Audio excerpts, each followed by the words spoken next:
कभी सोचा है कि जब हम किसी वेबसाइट का नाम टाइप करके एंटर दबाते हैं तो असल में पर्दे के पीछे होता क्या है? आज हम इसी पूरी प्रक्रिया को समझेंगे और जानेंगे कि इसमें हमारी प्राइवेसी कहाँ-कहाँ दांव पर लगती है। यही वो सबसे बड़ा सवाल है ना? चलिए, इस रहस्य से पर्दा उठाते हैं कि कैसे आपका इंटरनेट सर्विस प्रोवाइडर यानी आईएसपी आपकी हर ऑनलाइन हलचल पर नजर रख पाता है। तो चलिए इसकी तह तक जाते हैं। इसे समझने के लिए हमें सबसे पहले इंटरनेट की जो सबसे जरूरी पता किताब है, यानी डोमेन नेम सिस्टम या डीएनएस, उसे समझना होगा। देखिए, हम और आप तो वेबसाइट्स को उनके नाम से याद रखते हैं, जैसे google.com। आसान है, पर इंटरनेट नंबरों की दुनिया में काम करता है, जिन्हें हम आईपी एड्रेस कहते हैं। हर डिवाइस और सर्वर की ये एक यूनिक पहचान होती है। तो डीएनएस समझ लीजिए इंटरनेट का एक सुपर फास्ट ट्रांसलेटर है। ये हमारे टाइप किए गए नाम को उस नंबर से जोड़ता है जिसकी जरूरत कंप्यूटर को सही वेबसाइट तक पहुंचने के लिए होती है। अब यहाँ से कहानी थोड़ी दिलचस्प हो जाती है। जब भी हमारा कंप्यूटर किसी वेबसाइट का पता पूछता है तो ये रिक्वेस्ट बाय डिफ़ॉल्ट सीधे हमारे आईएसपी के पास जाती है। आईएसपी उस नाम का आईपी एड्रेस ढूंढकर हमें वापस तो भेजता है, पर वो इस पूरी बातचीत का एक रिकॉर्ड भी रख लेता है। और बस इसी तरह उनके पास हमारी ब्राउजिंग हिस्ट्री का पूरा कच्चा चिट्ठा तैयार हो जाता है। और यहीं से प्राइवेसी को लेकर एक तरह का चूहे बिल्ली का खेल शुरू हो जाता है। तो सवाल ये है कि इस ट्रैकिंग को रोकने के लिए हमारी पहली चाल क्या हो सकती है?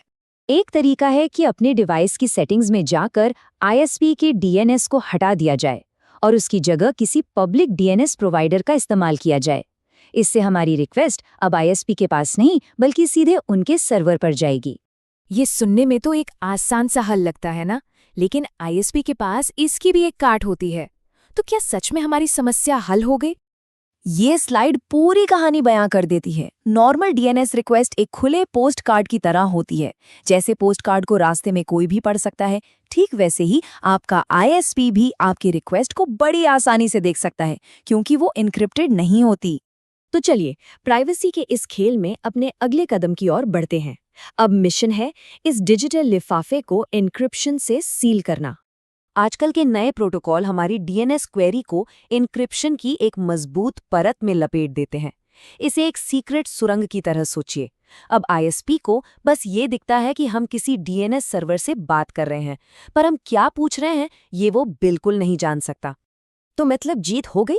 अब वेबसाइट खोजने के हमारे सवाल आईएसपी से पूरी तरह से छिपे हुए हैं। लगता है कि प्राइवेसी का ये खेल हमने जीत लिया है। लेकिन ठहरिए, खेल में एक आखिरी ट्विस्ट बाकी है, एक ऐसी चीज जो सब कुछ साफ कर सकती है। देखिए, सवाल तो हमने छिपा लिया, पर जवाब का क्या? जब हमें सीक्रेट तरीके से आईपी एड्रेस मिल जाता है, तब भी हमें उस एड्रेस से कनेक्ट तो करना ही पड़ता है ना? और वो कनेक्शन वो बिल्कुल भी छिपा नहीं होता। आपका आईएसपी साफ साफ देख सकता है कि आप किस आईपी पर जा रहे हैं।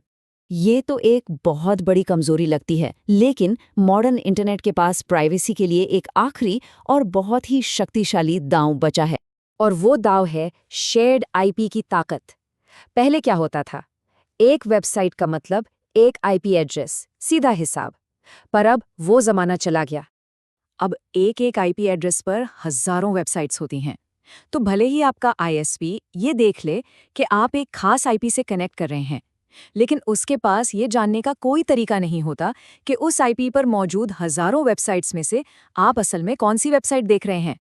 और इस पहेली को पूरा करने के लिए नई टेक्नोलॉजी हमारी रिक्वेस्ट के पहले हिस्से को भी एनक्रिप्ट कर देती है। इससे हमारा असली डेस्टिनेशन और भी महफूज हो जाता है।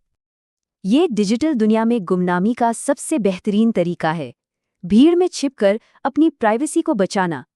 ट्रैकिंग और प्राइवेसी के बीच ये खींचतान लगातार चलती रहेगी, और ये हमें एक आखिरी सवाल के साथ छोड़ जाती है कि इस रेस में आखिर जीत किसकी हो रही है, हमारी और आपकी, या हमें ट्रैक करने वालों की।